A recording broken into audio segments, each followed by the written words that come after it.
What's going on, my people? Welcome back to another episode of the Stop the Count podcast. In this episode, I'll be talking about the amazing fight week that awaits us in boxing and the UFC.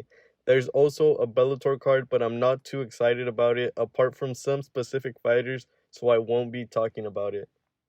First, talking about the UFC card, it's honestly a very disappointing card in my opinion, but not all cards could be good. Starting off with some fighters and fights I'll be looking forward to. First, mentioning season 30 Tough winner Julianamiller. This will be her second fight since winning Tough and is coming off of a loss in her official debut. She's fighting a tough opponent in Luanasantos, and Luana is making her UFC debut in this fight. So honestly, we'll have to see how this fight goes. From the little I've seen of Luana, she's a good fighter, and this will be a good fight. Another great fight will be Francismarshall versus isaacdulgarian. I'm going to be completely honest, I'm not familiar at all with Isaac, but Francis is coming off of a very close fight with another good prospect in William Gomez. If the fight goes to the ground or stays on the feet, I feel this fight will be another great fight. Josh Fremd is also on this card and a fighter I'll be keeping my eye on. But now for the main event, Vicente Luque versus Rafael dos Anjos. I'm not really too excited for this fight. I would say I'm more excited about the prelims than this main event. But getting into a little bit about Vicente Luque, he is coming off of two straight losses after being on a 4-fight win streak. His last fight was a knockout loss to Jeff Neal. It wasn't a good performance from Luque. I would say Luque is a decent all-around fighter, but his stand-up stands out to me the most. It was in the Neal fight where Luque was hurt multiple times but was able to stay alive. His head movement was a big problem in the Neal fight. He was being a stationary target. But in Luque's previous fights, he's shown to be the fighter pressuring and forcing the action. To me, his left hook is the most dangerous punch he has. He does set it up perfectly at times with his jab. His takedown defense is also very good, but then when he gets taken down eventually, he does a good job getting back to his feet. Or even if he stays on the ground, he's very creative with his submissions. But in his last two fights, he had trouble due to his opponent's lateral movement. So just right there, it's a big key for Dos Anjos. Now, talking about Rafael Dos Anjos, he's had a great UFC career. In recent years, he's been coming up and down between weight classes, between lightweight and welterweight. This will be his second consecutive fight at welterweight. He has challenged for a title in this weight class before, even if it was only for an interim title versus Colby Covington. RDA is usually the smaller fighter, and that won't be any different in this fight as Luque is taller and has a longer reach. Dos Anjos' ground game is good. He's very dangerous on the ground and in the clinch. On the feet, his game is also good as well. Dos Anjos does well when he's the one bringing the fight to his opponent and pressuring him. His leg kicks are great. He mixes everything together so well. From mixing in takedowns to showing off his kickboxing ability, he's very well rounded. But the one thing I see as a big weakness is when Dos Anjos is the one being forced to fight off of his back foot. It really limits a fighter when they have to attack while they're walking backwards. And now for who I see winning this fight, I believe Rafael Dos Anjos will come out victorious. I feel RDA is the better all-around fighter and will really attempt to keep this fight on the ground or in the clinch, where he is the obvious better fighter than Vicente Luque. Luque does have a chance with his power and his left hook. He will always stay in fights, but I believe RDA will pull off the stoppage win, in my opinion. Now, the Contender Series is coming back every Tuesday for the next couple months. I'm not going to be talking about the fights or the fighters, but I will be watching them, and I will be active on Twitter. Don't forget to follow me on Twitter at StopTheCount10. But now talking about boxing and starting with the Showtime card. I'm not very excited about this card either. It is headlined by a championship fight as Emmanuelrodriguez will be fighting Melvin Lopez for the vacant IBF bantamweight belt. Now, there is a fighter on the undercard that excites me more than the main event, and that is garyantuannerussell. He's probably the best junior welterweight prospect right now, if you'd even consider him a prospect. He's a contender in my eyes. Russell is fighting Kent Cruz, but I honestly don't see this fight ending in any other way than with a garyantuannerussell knockout. Kent has been dropped before, and if that happens in this fight, Russell has that killer instinct. He'll end the fight soon after. But now talking about the main event, Emmanuelrodriguez versus Melvin Lopez for the vacant IBF bantamweight title. Talking a little bit about Melvin, he has one loss that came in 2019, and since then he's been on a tear, scoring 7 knockouts in 8 tries, only being a split decision in his last fight that broke that streak. Melvin has not faced the best opponents, but he's still been able to knock out 19 of 29 opponents he's faced. Now, Melvin is not going to go out there and start swinging like crazy, although it may seem so at times, but he's very calm, and as the rounds go, he starts to pick up the volume. A key I see for Melvin in this fight, if he wants to win, is the body work. He has to work the body to keep Rodriguez still and attempt to tee off on him. I'm saying this from behind the screen, so it's easy for me to say, but from the little I've seen of Melvin, he could get it done. Now for the opponent, Emmanuel.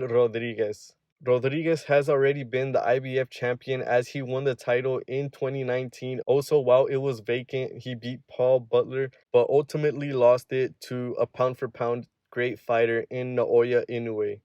Rodriguez is a dog. He's very much going to pressure Melvin from the start and try to capitalize off of any mistake. There is times where Rodriguez leaves his hands down and gets caught while overextending, and that makes him very vulnerable for counterattacks. But nonetheless, Rodriguez is very smart and very powerful. In my opinion, there is no way this fight is going to go the 12 rounds. They're going to try to get each other out of there early. This is going to be such a great fight, but I believe Melvin Lopez will come out victorious by knockout. And now for the top ranked card headlined by 2 Mexican fighters, as Emmanuel Navarrete will be putting up his IBO junior lightweight title against Oscar Valdez. But first, getting into some fighters and fights I'll be looking forward to watching on this card, starting with Emiliano Vargas. The youngest Vargas brother is back in the ring and on a big night for Mexican boxing. Yes, he's not fighting the best fighters yet, but it's always fun to watch a young fighter come up. Another fighter would be Lindolfodelgado. The 28-year-old 2016 Olympian is far overdue for a step-up fight, and it's only a matter of time before it comes. This fight isn't that step-up fight in my opinion. Now, I'm not saying he's going to walk through his opponent, but I believe he will win comfortably. There is also a pair of heavyweight prospects on this card, but the one that interests me most is Richardtorrez. He's coming off of an injury, so it'll be good to see how he's coming back from that injury. But now for the co-main event, Raymond Muratalla versus Diegotorres. This is going to be such an amazing fight. It's going to be great. Trust me, these two will give us a great show. Many of us haven't seen Diego fight before, but from the little I've seen on YouTube, he's a dog. He currently has 17 wins with 16 knockouts. He, without a doubt, has knockout power. Say what you want about his previous opponents, but he's always dangerous. And if Raymond comes out like he did against Humberto Galindo, Raymond won't stand a chance. But now talking about Raymond, he himself is also a dog. His boxing skill alone is one of the best in the whole lightweight division. But the power he has puts him over the top and makes him one of the best up-and-coming fighters in this division. He's on a 3-fight knockout streak, and his last fight was a great showing of his power, knocking out Jeremiah Nakatila in 2 rounds. Being able to finish a top-level opponent in 2 rounds is not seen a lot. This will be a tough fight to pick for me, but I'd still pick Raymond to win by decision. His boxing ability, to me, will benefit him the most in this fight, but he's going to have to show us if he has a chin. Torres is powerful, and he's going to test it. Nonetheless, it will be a great fight, and it's also a can't-miss fight in my opinion. And now for the main event, a showdown between 2 Mexican warriors, as Oscar Valdez challenges Emmanuel Navarrete for Navarrete's WBO junior lightweight title. This fight is going to be amazing. An all-out war from the first bell is what I believe will happen. First, talking about Oscar Valdez. Oscar is a well-accomplished professional, but even as an amateur, he was a 2-time Olympian. Oscar is coming off of a good performance against Adam Blue Nose Lopez, but the fight before was his showdown versus Shakur Stevenson. Oscar comes into this fight with having a clear size and length disadvantage, but it's not going to be anything new for Oscar. He goes into almost each fight at a disadvantage. Talking about how I see Oscar fight, he fights the best when he's in a short, compact stance.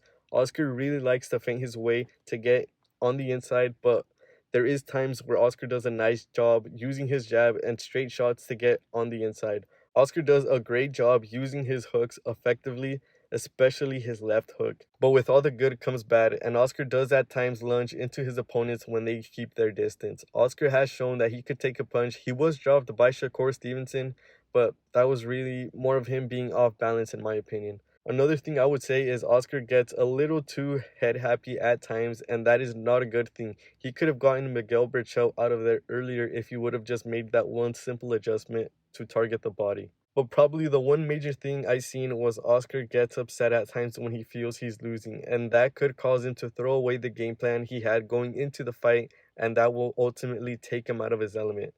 Now, talking about champion Emmanuel Navarrete. Navarrete is a 3-division world champion. In his last fight versus Liam Smith, I wouldn't say his weight was a problem, but it could have easily have been. Emmanuel has said in multiple interviews he does not take care of himself outside of the ring. He eats whatever he wants, whenever he wants, and that really forces him to drain himself the last week of the fight.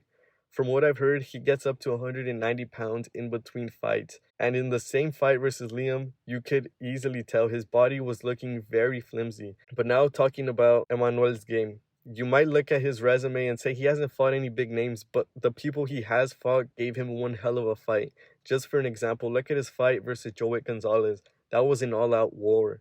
Talking about how I see Navarrete fight, he's an extremely slow starter, but it's in the early rounds when Navarrete keeps his distance between him and his opponents, and that's when he lunges into his opponent and leaves himself vulnerable. Navarrete could easily use his jab to get on the inside as his arm length is almost always an advantage for him, but it's when Navarrete gets comfortable that his skills start to show, and the fight changes. Navarrete starts applying relentless pressure to his opponents and picks up the punch volume. It's also when he gets on the inside that he shows his biggest strength, and that's the ability to mix head and body shots. But when Emmanuel is getting comfortable, a major weakness is shown, and that is that he usually leaves his chin out there and gets caught. Navarrete has been dropped before and even knocked out earlier in his career, but he has something most fighters don't have, and that is that killer instinct to know when your opponent is hurt and to not let up. But now for who I have winning this fight, I believe Oscar Valdez will pull off the stoppage victory. It really has a lot to do with how drained I believe Navarrete will be heading into this fight. Navarrete, of course, always has a chance with his power, but I just don't believe he'll be able to pull off a decision victory or even knock out Oscar Valdez. I was going to be talking about the matchroom card, but Anthony Joshua's fight versus Dillian Whyte has been cancelled as Dillian has tested positive for a banned substance and was suspended by the British Boxing Board. And it's not the first time it has happened before to Dillian, and all I could say is I hope for him it was a bad sample. Anthony Joshua will be fighting Robert Helenius, and honestly, I'm not very excited for this fight. I believe Anthony will win by decision. That'll be it for me. Thank you guys for watching. Don't forget to like, comment, subscribe. Also, follow me on Twitter at StopTheCount10. See you guys next week as I talk about what happened in these amazing fights. See you then.